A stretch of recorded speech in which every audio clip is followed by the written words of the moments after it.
Hi ಎಲ್ಲರಿಗೂ ನಮಸ್ಕಾರ. ನೀವು ನೋಡ್ತಾ ಇದ್ದೀರಾ ವಿನೋದ್ ಟೆಕ್ 101 ಯೂಟ್ಯೂಬ್ ಚಾನಲ್. ನಮ್ಮ ಚಾನಲ್ಗೆ ತಮ್ಮೆಲ್ಲರಿಗೂ ಸ್ವಾಗತ. ಸೊ ಇನ್ನೂವರೆಗೆ ನನ್ನ ಚಾನಲನ್ನು ಯಾರಾದರೂ ಸಬ್ಸ್ಕ್ರೈಬ್ ಆಗಿಲ್ಲ ಕೂಡಲೇ ಸಬ್ಸ್ಕ್ರೈಬ್ ಮಾಡ್ಕೊಳ್ಳಿ, ಹಾಗೂ ಪಕ್ಕದಲ್ಲಿ ಕಾಣ್ತಿರುವಂಥ ಬೆಲ್ಲೈಕನ್ ಮೇಲೆ ಕ್ಲಿಕ್ ಮಾಡಿ. ಯಾಕಂದರೆ ತುಂಬ ಜನ ಸಬ್ಸ್ಕ್ರೈಬ್ ಮಾಡೋದಿಲ್ಲ. ಪ್ಲೀಸ್ ಸಬ್ಸ್ಕ್ರೈಬ್ ಮಾಡೋದು ಹಂಗೆ ಹೋಗ್ಬಿಡ್ತೀನಿ. ಪ್ಲೀಸ್ ಸಬ್ಸ್ಕ್ರೈಬ್ ಮಾಡಿ ಅಂತ ಹೇಳ್ತಾ ಬನ್ನಿ ವಿಡಿಯೋನ ಶುರು ಮಾಡೋಣ. ಅದೇನಂದರೆ ತುಂಬ ಈಸಿ ಆಗಿರುತ್ತೆ, ತಿಳಿಸ್ಕೊಡ್ತೀನಿ. ನಿಮ್ಮ ಮೊಬೈಲಲ್ಲಿ ನಿಮ್ದೇನಾದರೂ ಇಲ್ಲಿ ಕಾಣ್ತಿದೆ ನೋಡಿ, ಯೂಟ್ಯೂಬ್ ಪ್ಲೇ ಸ್ಟೋರು, ಮ್ಯೂಸಿಕ್, ಈ ರೀತಿ ಅಕ್ಷರಗಳಿದೆಯಲ್ಲ, ಅಂದರೆ ಈ ರೀತಿ ನೇಮ್ಸ್ಗಳಿದೆಯಲ್ಲ, ಆ್ಯಪ್ಸು ಮತ್ತು ಸೆಟ್ಟಿಂಗ್ಸ್ ಎಲ್ಲ ಅಂಥ ಟೆಕ್ಸ್ಟ್ಗಳ ಸೈಜನ್ನು ಯಾವ ರೀತಿ ದೊಡ್ಡದು ಮಾಡೋದು, ಯಾವ ರೀತಿ ಚಿಕ್ಕ ಮಾಡೋದು ಅಂತ ತಿಳಿಸ್ಕೊಡ್ತೀನಿ. ಹೌದು, ತುಂಬ ಈಸಿಯಾಗಿ ನೀವು ಮಾಡ್ಬೋದು. ತುಂಬ ಅಂದರೆ ಹೆಸರುಗಳಿರುತ್ತೆ ನೋಡಿ, ಕಾಂಟ್ಯಾಕ್ಟ್ಸು, ಕ್ಲೀನರ್ ಅಂತ ಒಂದು ನೇಮ್ಗಳಿರುತ್ತೆ, ಗೂಗಲ್ಲು, ವೆದರ್ ಅಂತ ಹೆಸರಿದೆಯಲ್ಲ, ಆ ರೀತಿ ಅಕ್ಷರಗಳ ಹೆಸರನ್ನು ಯಾವ ರೀತಿ ದೊಡ್ಡದು ಚಿಕ್ಕದು ಮಾಡೋದು ಅಂತ ತಿಳಿಸ್ಕೊಡ್ತೀನಿ. ಸೊ ವಿಡಿಯೋ ಇಂಟ್ರೆಸ್ಟಿಂಗ್ ಆಗಿರುತ್ತೆ. ಸೊ ಬನ್ನಿ ವಿಡಿಯೋನ ಶುರು ಮಾಡೋಣ. ಸೊ ನಿಮ್ಮ ಮೊಬೈಲಲ್ಲಿ ಸೆಟ್ಟಿಂಗ್ಸನ್ನು ಓಪನ್ ಮಾಡಿ. ಸೆಟ್ಟಿಂಗ್ಸನ್ನು ಓಪನ್ ಮಾಡಿದಾಗ ನಿಮ್ಗೆ ಹಲವಾರು ಆಪ್ಷನ್ಗಳು ನಿಮಗೆ ನೋಡೋಕ್ಕೆ ಸಿಗುತ್ತೆ. ಸೊ ನೀವೇನು ಮಾಡಬೇಕಂದ್ರೆ, ನಾನು ಪೋಕೋ ಫೋನ್ ಯೂಸ್ ಮಾಡ್ತಾಯಿದ್ದೀನಿ, ಅದಕ್ಕೆ ನನಗೆ ಈ ರೀತಿ ಆಪ್ಷನ್ ಇದೆ. ನಿಮ್ಮ ಮೊಬೈಲಲ್ಲಿ ಬೇರೆ ಬೇರೆ ಫೋನ್ಗಳಿಗೆ ಬೇರೆ ಬೇರೆ ಆಪ್ಷನ್ ಇರ್ಬೋದು. ಸೊ ನೀವು ಸರ್ಚ್ ಮಾಡಿದ್ರೆ ಸಾಕು, ನಿಮಗೆ ಬಂದುಬಿಡುತ್ತೆ. ಈ ರೀತಿ ಆಪ್ಷನ್ಗಳು ಬಂದಾಗ ನೀವೇನು ಮಾಡಬೇಕಂದ್ರೆ, ಕೆಳಗಡೆ ಡೌನ್ ಹೋಗಬೇಕು.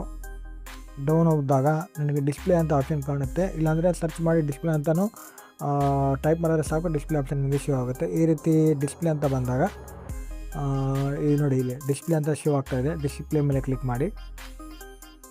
ನಿಮ್ಮ ಡಿಸ್ಪ್ಲೇದು ಎಲ್ಲ ಆಪ್ಷನ್ಗಳು ನಿಮಗೆ ಸಿಗುತ್ತೆ. Light mode, dark mode, schedule, dark mode, brightness level, reading mode, colour scheme. ಇಲ್ಲಿ ನೋಡಿದರೆ ಫಾಂಟ್ ಮತ್ತು ಫಾಂಟ್ ಕೆಳಗಡೆ ಟೆಕ್ಸ್ಟ್ ಸೈಜ್ ಅಂತ ಇದೆ ನೋಡಿ. ಈ ಟೆಕ್ಸ್ಟ್ ಸೈಜನ್ನು ಇಲ್ಲೇ ಯಾವ ರೀತಿ ದೊಡ್ಡದು ಚಿಕ್ಕದು ಮಾಡೋದು ಅಂತ ತಿಳಿಸ್ಕೊಡ್ತೀನಿ ನೋಡಿ. ಈಗ ನಂದು ಎಷ್ಟಿದೆ, ಸ್ವಲ್ಪ ನಾನು ಎಲ್ಲಿಗೆ ಮಾಡಿದ್ರೆ, ಎಕ್ಸೆಲ್ ಮಾಡಿದ್ರೆ ನೋಡಿ, ಈ ರೀತಿ ಟೆಕ್ಸ್ಟ್ ಎಲ್ಲ ದೊಡ್ಡದಾಗುತ್ತೆ ನೋಡಿ. ಈಗ ನಾನು ಬ್ಯಾಕ್ ಬರ್ತೀನಿ. ಮುಂಚೆ ಹೆಂಗಿದೆ ನೋಡಿ, ಟೆಕ್ಸ್ಟ್ ಎಲ್ಲ ದೊಡ್ಡದಾಗಿದೆ ಫ್ರೆಂಡ್ಸ್. ಇನ್ನೂ ಜಾಸ್ತಿ ಮಾಡ್ತೀನಿ ನೋಡಿ, ಹೇಗೆ ಮಾಡ್ತೀನಿ ಡಬಲ್ ಎಸ್ಗೆ ನೋಡಿ, ಜಾಸ್ತಿ ದೊಡ್ಡದಾಗುತ್ತೆ. ನೋಡಿದ್ರಲ್ಲ ಫ್ರೆಂಡ್ಸ್, ನೋಡಿ ಈ ರೀತಿ ದೊಡ್ಡದು ಜಾಸ್ತಿ ಆಗಿಬಿಟ್ಟಿದೆ ನೋಡಿ. ಪ್ರತಿಯೊಂದು ಅಕ್ಷರಗಳು, ಪ್ರತಿಯೊಂದು ಟೆಕ್ಸ್ಟ್ ಎಲ್ಲ ತುಂಬ ದೊಡ್ಡದಾಗ್ಬಿಟ್ಟಿದೆ ನೋಡಿ. ಈ ರೀತಿ ನೀವು ತುಂಬ ಈಸಿಯಾಗಿ ಮಾಡ್ಕೋಬೋದು. ನಾನು ಚಿಕ್ಕ ಮಾಡ್ತೀನಿ ಈಗ ನೋಡಿ, ನನಗೆ ಬೇಕಾಗಿಲ್ಲ. ನೀವು ಬೇಕಾದ್ರೆ ಮಾಡ್ಕೋಬೋದು, ಹಂಗೇನಿಲ್ಲ. ನನಗೆ ಸಾಕು, ನನಗೆ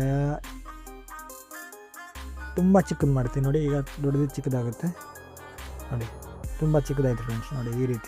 ಈ ರೀತಿ ನೀವು ತುಂಬ ಈಸಿಯಾಗಿ ಸೆಟ್ಟಿಂಗ್ಸನ್ನು ಮಾಡ್ಕೋಬೋದು. ಸೊ ವಿಡಿಯೋ ಇಷ್ಟ ಆಗಿದ್ರೆ ಲೈಕ್ ಮಾಡಿ, ಶೇರ್ ಮಾಡಿ, ಹಾಗೂ ನನ್ನ ಚಾನಲ್ನ ಸಬ್ಸ್ಕ್ರೈಬ್ ಮಾಡೋದನ್ನು ಮರಿಬೇಡಿ. ಈ ರೀತಿ ವಿಡಿಯೋಗಳಿಗಾಗಿ ವಿನೋದ್ ಟೆಕ್ 101 ಯೂಟ್ಯೂಬ್ ಚಾನಲ್ನ ಸಬ್ಸ್ಕ್ರೈಬ್ ಮಾಡೋದನ್ನು ಮರಿಬೇಡಿ. ಸೊ ಮುಂದಿನ ವಿಡಿಯೋದಲ್ಲಿ ಸಿಗ್ತೀನಿ. ಎಲ್ಲರಿಗೂ ನೋಡ್ತಾ ಇರಿ. ಬಾಯ್.